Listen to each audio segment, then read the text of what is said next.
Hey space fans, welcome back to Space Map. I'm your host David, and today we need to talk about something huge that just happened at SpaceX Starbase. If you haven't heard about the Ship 36 incident yet, buckle up because this changes everything for Starship's future. Before we dive in, smash that subscribe button and hit the bell icon. Trust me, you don't want to miss what's coming next in this wild Starship saga. So here's what went down.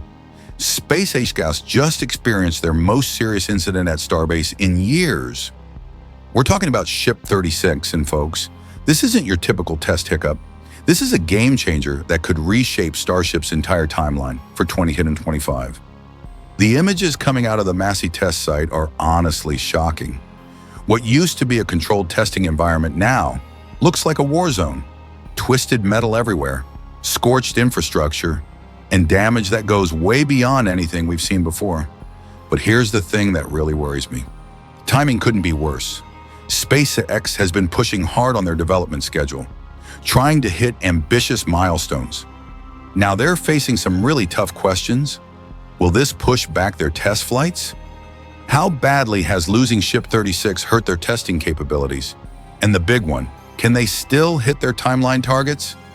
Let me walk you through what we're seeing on the ground. The good news first, everyone is safe, and the immediate dangers have been handled. Workers and inspectors can now get in there and start figuring out what comes next. But the bad news, the damage is severe, really severe. The test stand itself is completely wrecked. I'm looking at these videos, and honestly, there's no saving it. This isn't a repair job. They need to build a brand new one from scratch. Right next to that, the ship quick disconnect system took a massive hit. This is the system that handles all the fuel and data connections to the spacecraft. It's absolutely critical for testing, and it looks like it might be a total loss too. The destruction spread out from there like ripples in a pond. There's a burned horizontal tank way out at the edge. The steel support frames along the fuel lines are damaged. Smaller tanks and storage buildings show fire damage. Here's what could have made this catastrophic. Thankfully, the main fuel tanks stayed intact. These things hold massive amounts of cryogenic propellants. If they had blown up, we'd be talking about a completely different level of disaster. Debris is scattered everywhere. There's one huge piece of wreckage near the drainage channel that might actually be part of Ship 36 itself. That really drives home just how violent this explosion was. Now here's where it gets really interesting. SpaceX has a massive decision to make, and it could define the entire future of the Starship program. They need to rebuild the test stand, the quick disconnect system, and all the fuel pipelines. But the question isn't just how to rebuild them, it's what to rebuild them for. Should they rebuild everything to work with the current Starship version 2 vehicles? Or should they take this opportunity to jump ahead to version 3? Let's think about this system by system. The fuel pipelines will need a complete rebuild, but SpaceX knows how to do this. Based on previous repairs, they could probably get this done in a few weeks if they prioritize it. The test stand is a different story. It's obviously beyond repair and needs complete replacement. They don't have to copy the old design exactly, but whatever they build has to work with the rest of the test system. Here's where it gets strategically interesting. Some people are suggesting SpaceX could speed things up by moving a test stand from Mega Bay 2 over to Massey. But that creates a robbing Peter to pay Paul situation that might slow down other work.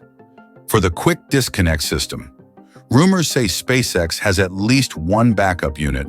If that's true, it could speed up recovery, but using that spare would eat into their reserves for other parts of Starbase. This brings us to the heart of SpaceX's dilemma. Rebuild for version 2 or leap ahead to version 3. Rebuilding for V2 makes sense at first glance. They could keep testing and launching the remaining V2 prototypes. Boosters 15, 16, and 17, plus ships 37, 38, and 39. These vehicles are already built and ready to go. Rebuilding for them offers the fastest path back to flight operations. But here's where Elon Musk's long-term thinking usually comes into play. That quick solution might just be a temporary fix. When you look at the long-term strategy, there are some compelling arguments for jumping to version 3. First, there aren't that many V2 prototypes left. Building an entire test system for just a handful of flights might not be the smartest use of resources. Second, and this is crucial, the V2 version has shown some concerning patterns. Recent failures, including this Ship 36 incident, raise questions about the fundamental design of the V2 platform. Third, there are hardware constraints. The Ship Quick Disconnect system is based on older designs, possibly repurposed from the early suborbital tests. That means backup units are limited, and using their spare could hurt progress at other facilities.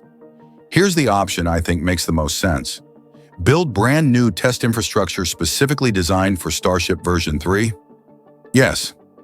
This would mean writing off the remaining V2 vehicles, which seems wasteful. Yes.